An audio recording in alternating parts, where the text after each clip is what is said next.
Salut la compagnie, alors je suis à la Linienstrasse, pardon. C'est samedi matin et je vais à mon premier cours particulier de Strength Training. J'ai un peu peur. Alors, une vidéo aujourd'hui sur mes débuts en Strength Training. Bonjour, je suis Carole et je fais des vidéos sur des sujets qui m'intéressent du moment. Alors, Strength Training, j'ai commencé cette année et pourquoi j'ai choisi de faire ça? C'est parce que j'ai un très bon ami qui s'y est mis il y a plusieurs années, je dirais 4-5 ans, voire plus, et qui parlait que de ça tout le temps, et il considérait même devenir un strength coach en termes de deuxième carrière, ou en tout cas en side business. Et il a commencé à entraîner d'autres copines. Donc j'ai au moins 3 copines de mon âge qui sont devenues ses élèves et qui ont eu des résultats vraiment impressionnants. Donc qui soulevaient leur équivalent en poids au bout de juste quelques mois. Et donc je m'étais toujours dit, ah bah moi aussi un jour je vais m'y mettre et tout, mais bon voilà, j'avais jamais le temps, j'ai jamais trouvé le temps. Et cette année, je suis en année sabbatique et je me suis dit, allez, je reprends ma forme en main. Donc pourquoi le strength training aussi? Parce que améliorer de base ta force, ta puissance, bah ça t'aide à t'améliorer dans plusieurs domaines, dans des exploits sportifs. Donc pour moi, c'est l'escalade. Donc bien sûr, si j'ai plus de force dans les bras, ce sera plus facile pour l'escalade.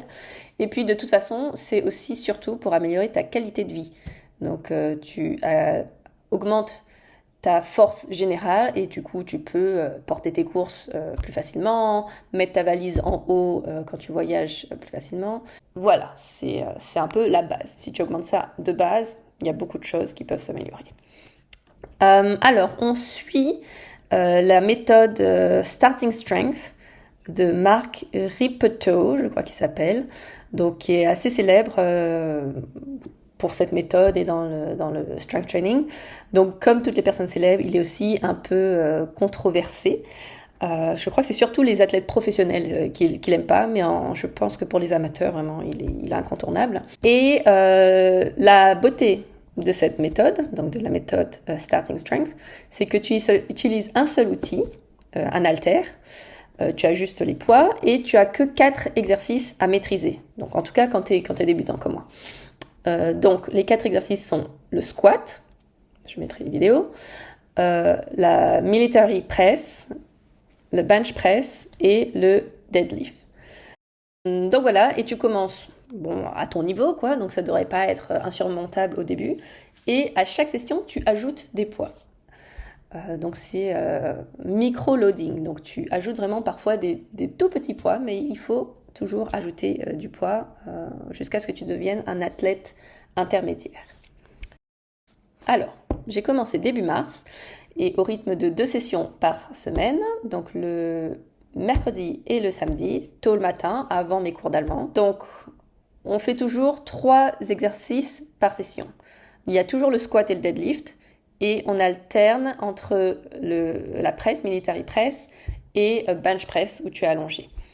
Donc, squat, bench press, military press, ça te fait travailler tout ce qui est le muscle de poussée.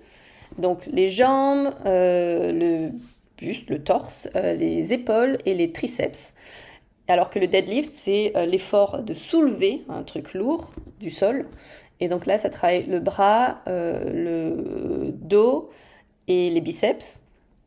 Mais surtout, le squat et le deadlift, ça te fait travailler le corps. Enfin, le corps. Tout ce qui est central, en fait. Mais bon, en gros, tu le sens quand tu fais squat et deadlift que tu contractes vraiment tout, quoi. Tu contractes tout ton corps et il y a un effort plus intense que pour le military press ou le bench press, où c'est plus localisé, ton effort. Ce que j'aime jusque-là dans mon entraînement, donc numéro 1, c'est de voir les chiffres augmenter à chaque session et de voir le graphique, donc je vous le montre en partage d'écran. Voilà la magie, donc voir le graphe augmenter au fur et à mesure. Donc là, c'est que 6 sessions, c'est pas trop impressionnant.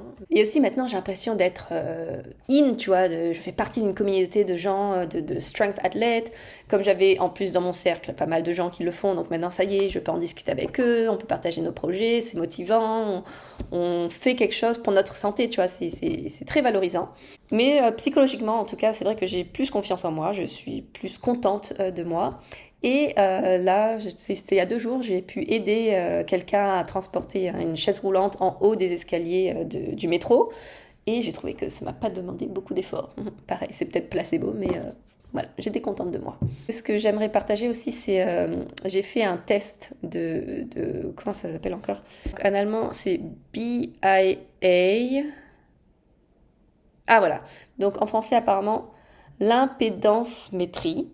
Donc, ils te font circuler de l'électricité dans le corps pour mesurer donc ta masse musculaire, ta masse de graisse, ta masse d'eau dans le corps. Et du coup, tu as une analyse et tu peux voir au fur et à mesure du temps, est-ce que tu augmentes ta masse musculaire et donc diminues ta masse de graisse. Et c'est un truc qui m'intéresse beaucoup parce que on parle souvent, donc quand tu fais du strength training, que tu vas pas forcément perdre du poids, tu peux même prendre du poids parce que le muscle pèse plus lourd que la graisse. Et du coup, ce qui est intéressant, c'est pas de mesurer ton poids, mais de mesurer ta masse musculaire. Je vais remesurer dans 3 mois et dans 6 mois et on verra si ma masse musculaire a augmenté. Oh.